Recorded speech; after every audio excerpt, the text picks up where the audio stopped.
से भी अतीत है, तो उसका वर्णन कैसे किया जाए। और ये जो संत सम्मेलन है, उस जो अभिज्ञात है उसका ज्ञात कराने के लिए ये सत्संग जो है, क्योंकि है की सत्ता सर्वत्र विद्यमान है का कोई निषेध नहीं कर सकता। कोई भी वस्तु लो, उसमें है पना ब्रह्म का है। ऐसे ही पर अज्ञान के कारण, उस अविद्या के कारण उस हैपने को हमने उस हैपने पे और जो अविद्याकृत है उस पे हमने आरोपित कर दिया, और जो आरोपित है उसे हटाने के लिए सत्संग है। सब कहते हैं अविद्या, माया, अज्ञान, पर यह प्रतीत नहीं होती। कार्य को देखकर कारण का अनुमान किया जाता है। कोई भी कार्य है तो उसका कोई कारण जरूर होगा। जब यह संसार है, संसार जो कार्य है, तो इस कार्य संसार को बनाने वाला कोई है। अब जो संसार का बनाने वाला है, जो संसार को सत्ता देने वाला है, उसी को तो हमें जानना है। अब उसको जाने कैसे? उसे जानने के लिए शास्त्र और संतों की हमें श्रद्धा और विश्वास के साथ उनकी शरण लेना है। जब उनके कहे हुए वाक्य पे हम पूर्णता विश्वास करेंगे, जो देखो असत्य पे हम पूर्ण विश्वास कर लेते और असत्य का कभी हम चिंतन भी नहीं करते और उसको भूलते भी नहीं। अब हमारे माता पिता या जो अपने संबंधी हैं, उन्होंने हमें ये नाम का अध्यास करा दिया और ये नाम हमने अपने को सत्य मान लिया, जाति को सत्य मान लिया, वर्ण को सत्य मान लिया, उपाधि को सत्य मान लिया। क्या वास्तव में है ये? जन्म के बाद पहले कोई नाम नहीं था और ब्राह्मण ने, पंडित ने राशि बता दी, नाम रख दिया और वो अपने सत्य मान लिया।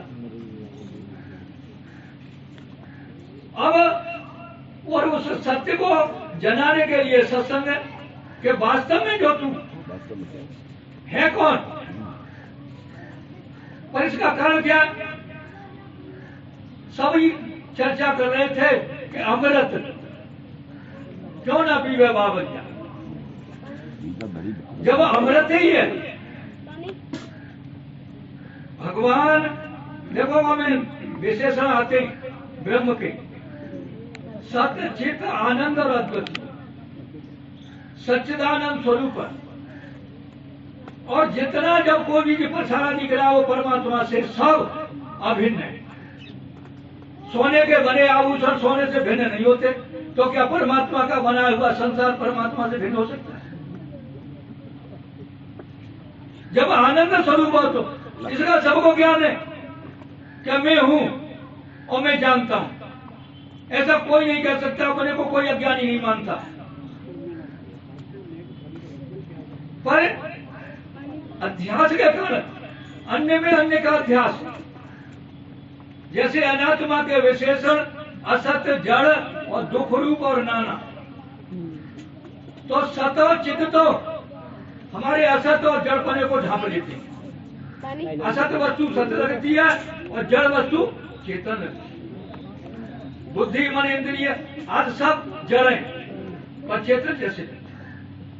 और अपना आनंद जो स्वरूप है उसको न जानने के कारण यह असत, जो अनात्मा के जो विशेषण है दुख रूप और नाना, ये हमने आनंद और अद्वैती पर आरोपित। हम सभी दुख रूप, कोई न कोई दुख महसूस करते हैं,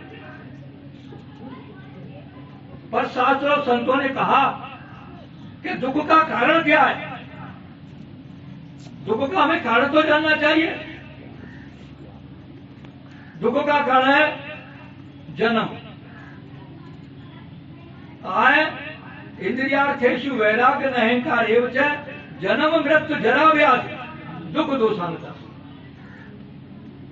जन्म दुखम जरा दुखम जाया दुखम पुनः पुनः संसार सागरम दुखम तस्मात् जाग। जब अब दुख का कारण क्या है? वो जन्म का कारण क्या है? जन्म का कारण है प्रवृत्ति। हमारी प्रवृत्ति कहाँ है? हमारी प्रवृत्ति संसार में, संसार के विषयों में, संसार के भोगों में, और पूरा जीवन हमारा इन्हीं में निकल जाता है। और जब हम पूरे जीवन भर इस प्रवृत्ति मार्ग में ही, संसार में ही के कार्य में लगे रहते हैं। हम कार्य तो करते हैं सुख के लिए, कोई भी क्रिया दुख के लिए नहीं होती। पर जब सुख है ही नहीं संसार में, संसार जब दुख का घर बताया, दुख रूप संसार बताया, और इसमें हम सुखों की कल्पना करें तो हमें सुख मिलेगा या दुख ही दुख है। तो हमारी इसी में जब तक प्रवृत्ति होगी तब तक वो दुखों से छूट नहीं। तो या संसार में पुण्य भी होंगे, पाप भी होंगे, और दोनों ही फल देने के लिए दुख रूप में फिर हमें जन्म मर लेना, जन्म होगा। और पुनरप जन्म पुनरप जन्म पुनरप जन्नी जठरे सैनम यह संसारे खलगो तारे कृपया पारे पाए मुरारे भज गोविंदम भज गोविंदम। हम आए तो हम हरे भजन को ओटने लगे, कब आए तो हम भगवान के भजन के लगे। और इसका एक कारण और भी है विचित्र। तुलसी बाबा ने साफ कहा चौकड़ी में कि बड़े भाग मानसन पावा, और पाई वस्तु तूने अपनी मान ली। या जो कुछ भी जो दिख रहा है सब मिला हुआ ही है। आपने यहां कुछ नहीं बनाया। आपने मकान बनाया, अगर मट्टी नहीं मिली होती तो मकान कैसे बनाते? आपने ट्यूबवेल लगाया, अगर पृथ्वी में परमात्मा की जमीन में अगर पानी नहीं होता तो ट्यूबवेल में पानी कैसे खींचते? अगर परमात्मा की द्वारा ये वायु नहीं होती, परमात्मा ने कितनी बढ़िया क्रिया कर दी कि मनुष्य को ऑक्सीजन की आवश्यकता है और वृक्ष को कार्बन डाइऑक्साइड। वो ऑक्सीजन देते तुम्हारे, और तुम कार्बन डाइऑक्साइड फेंकते हो, उनके कार्य आती है। और पाई वस्तु को हमने अपनी मान लिया। और अगर पाई वस्तु को अपनी न माने, इसी से तो प्रवृत्ति हमारी। भाई जो कुछ ना हमें मिला, पिता मिले, पत्नी मिली, माता मिली, भाई मिले, और मिली वस्तु में ही हमने अपनी मानकर और हमने एक दूसरे से द्वेष कर लिया। जब एक ही परमात्मा का दिया हुआ सब संसार है तो भेद कहां? भेद हमारी दृष्टि में। और ईश्वर की बनाई हुई सृष्टि का कोई कुछ भी कर भी नहीं सकता, उसमें हम कुछ भी नहीं कर सकते। पर ये संत और शास्त्र और सत्संग के माध्यम से जो जीव की बनाई हुई सृष्टि है, जो तुमने अपने आप बनाई है, मैं मेरे की सृष्टि, वो हमारी मैं मेरे की सृष्टि छूट कर और हमारी व्यापक हो जाए। अखंड ब्रह्म में जो अखंड है और हमने उसमें खंड कर लिया। पृथ्वी के हमने टुकड़े कर लिए, ये मेरी ये तेरी। अखंड पृथ्वी में खंड किसके बनाए हुए? इस जीव के। और झगड़ा किसका है? जो भी परमानेंट भी नहीं, स्थायी नहीं। और फिर हम रातों दिन इसी के बढ़ाने में और घटाने में लगे हुए। हमने जो मैं कहते मर्यादा, अगर हम मर्यादा में रहे, मर्यादा क्या होती है, हम धर्म की मर्यादा में रहे, तो शास्त्र में साफ कह दिया तुलसी बाबा ने कि धर्म ते वीरत योग ते ज्ञाना और ज्ञान मोक्ष प्रभेद। और जिस वस्तु में प्रवृत्ति कब होती है उसके ऊपर हमारा लगाव होता है, आसक्ति होती है। जहां हमारी आसक्ति है धन में, पद में, पुत्रों में, पुत्रियों में, वहीं हम उसी की ओर प्रवृत्त हो जाते हैं। और आसक्ति होती है अविद्या से, और अविद्या का किसी को पता नहीं लगता, अविद्या किसी को नहीं दिखती। पर एक ही अविद्या चार रूपों में परिवर्तित हो जाती है।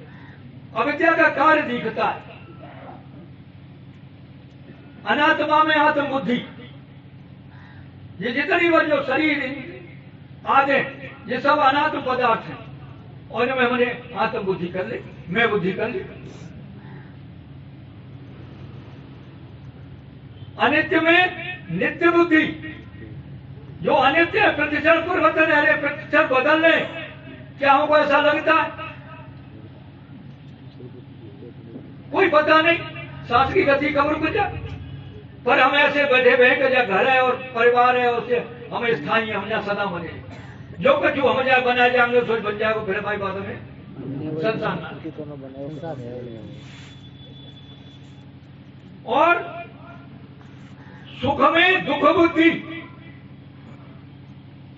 सुख स्वरूप है तुम्हारा, और इन अनात्म पदार्थों को प्राप्त करने में हमारे दुख अपने ऊपर आरोप। असुच में सुच बुद्धि, इस शरीर से ज्यादा अपवित्र असुच कोई भी पदार्थ नहीं। क्या हमको ऐसा लगता है? जो असुच शरीर है बिल्कुल, इसमें कोई ऐसी वस्तु नहीं। अब हम विचार करें, इस पिंड में है क्या? नाक, राज, खकार, टट्टी, पेशाब, पील, रक्त, मांस, इसके अलावा कुछ और है? क्या हमको ऐसा लगता है? क्या हमें से घृणा होती है? और जब तक जिससे हमें गिलानी नहीं होगी तब तक हम जन्म से नहीं छूट सकते, और जब तक जन्म से नहीं छूटांगे तो दुख से भी नहीं छूट सकते। और जब हमें बस मनुष्य जन्म बनने के बाद में हमें ऐसा विवेक हो जाए, इसके लिए सत्संग है कि फिर दोबारा हमें किसी मां के गर्भ में न जाना।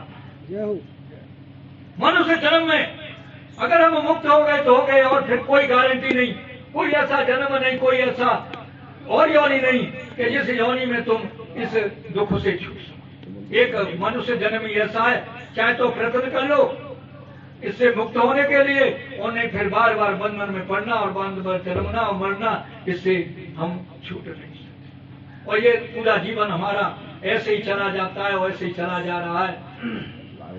अब इतना कहकर मैं वाणी को विराम करता हूँ। बोल सच्चिदानंद भगवान की जय। बहुत बढ़िया रहे। संत जन